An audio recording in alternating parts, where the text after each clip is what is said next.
ಧರ್ಮಸ್ಥಳದ ವಿಚಾರ ಬಂದಾಗ ಕೋಟ್ಯಾಂತರ ಭಕ್ತರ ಭಾವನೆಗೆ ಧಕ್ಕೆ ತರ್ತಾ ಇದ್ರೂ ಸಹ ಈ ಅಪಪ್ರಚಾರಗಳು ರಾಜ್ಯ ಸರ್ಕಾರ ಇದನ್ನು ತಡಿತಕ್ಕಂಥ ಕೆಲಸ ಮಾಡಲಿಲ್ಲ.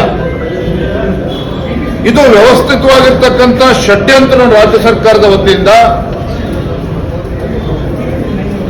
ಈ ಅಪಪ್ರಚಾರಗಳನ್ನು ತಡಿಬೇಕು ಅಂತಕ್ಕಂಥ ಇಚ್ಛಾಶಕ್ತಿ ರಾಜ್ಯ ಸರ್ಕಾರಕ್ಕೆ ಇರಲಿಲ್ವೋ ಅಥವಾ ರಾಜ್ಯ ಸರ್ಕಾರವೇ ಎಲ್ಲೊಂದ್ ಕಡೆ ಅಪಪ್ರಚಾರಕ್ಕೆ ಕುಮ್ಮಕ್ಕನ್ನ ಕೂಡ ನೀಡುತ್ತಾ ಇದೆಯೋ?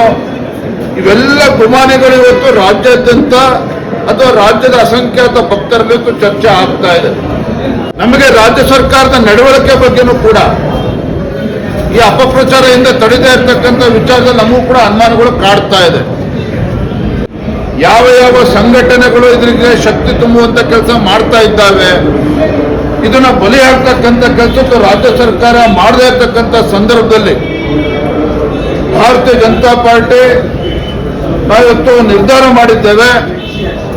ನಮ್ಮ ಬೇಡಿಕೆ ಯಾವ ಷಡ್ಯಂತ್ರಗಳಿದ್ದಾವೆ, ಕುತಂತ್ರಗಳಿದ್ದಾರೆ, ಇದನ್ನ ಬಲಿ ಹಾಕ್ತಕ್ಕಂಥ ಕೆಲಸ ರಾಜ್ಯ ಸರ್ಕಾರ ಮಾಡಬೇಕು. ಇಂಥ ದುಷ್ಟಶಕ್ತಿಗಳ ವಿರುದ್ಧನೂ ಕೂಡ ಕೇಸನ್ನು ರಿಜಿಸ್ಟರ್ ಮಾಡಿ ಅವ್ರ ಮೇಲೆ ಬಿಗಿಯಾಗಿರ್ತಕ್ಕಂಥ ಒಂದು ಕ್ರಮವನ್ನು ತೆಗೆದುಕೊಳ್ಬೇಕು, ಶಿಕ್ಷೆ ಆಗಬೇಕು. ಹಾಗಾಗಿ ಭಾರತೀಯ ಜನತಾ ಪಾರ್ಟಿ ಹೋರಾಟವನ್ನು ಮಾಡ್ತೇವೆ. ಪ್ರತಿ ವಿಧಾನಸಭಾ ಕ್ಷೇತ್ರದಲ್ಲೂ ಕೂಡ ನಾವು ಹೋರಾಟವನ್ನು ಮಾಡ್ತೇವೆ. ಧರ್ಮದ ಉಳಿವಿಗಾಗಿ